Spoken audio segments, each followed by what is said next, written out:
এবং আপনাদের সামনে আমি বলতে চাচ্ছি যে দেশবাসীরও জানা উচিত যে আমি কখনোই আমার দরজা বন্ধ করিনি। আমার নাম উঠলেই ওনার রাগ উঠে যায়। আমাকে সুদখোর না বললে ওনার মন তৃপ্ত হয় না।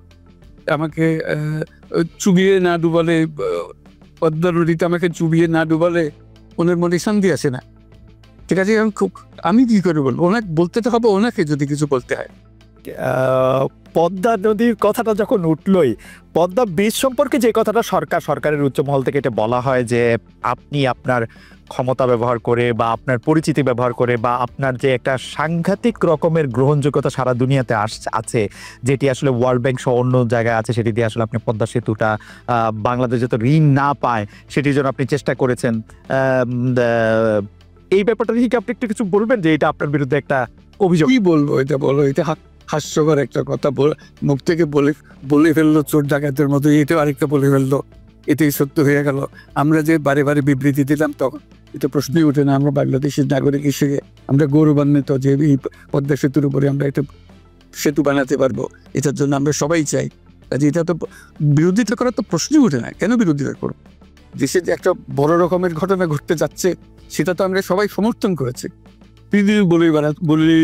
বলেই চললেন। এখন একজনে বলতে থাকলে তো আমার করার কিছু তো নাই। উনি এত শক্তিধর যে এখানে আমার কথা তো কিছুই থাকে না। ওনার সব সরকারের যাবতীয় প্রচার যন্ত্র ওনার হাতে। আবার তো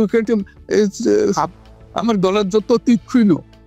অনেকে এই কথা বলে থাকেন প্রফেসর ইউনূস যে আপনি তো ইচ্ছা করলে এই পৃথিবীর যে কোনো দেশে সেটেল করতে পারতেন, পৃথিবীর যে কোনো দেশের হয়েই আপনার যে আইডিয়াগুলি সেগুলি আপনি ডিসেমিনেট করতে পারতেন, তারপরেও আপনি বাংলাদেশে থাকছেন, বাংলাদেশে থাকাটাকেই আপনি মানে আমি যদি বলি আপনার জন্য নির্ধারণ করছেন। আমি দেশেরই সন্তান, এই দেশেই থাকবো, দেশের জন্য যে কাজ করি সেটাই করব। এটা যতদিন আমি বেঁচে আছি সেটাই করে যাব।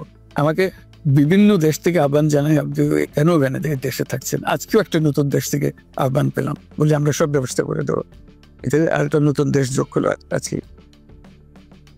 আমার মনে হয় উনি মনে করেন যে আমি দেশের সর্বোচ্চ ডাকু, সন্ত্রাসী, কিংবা আমি অপরাধী, আমি সেরা চোর, এই জাতীয় জিনিস মনে করেন। কাজে সেগুলো ব্যাখ্যা করেন উনি তার মাকে।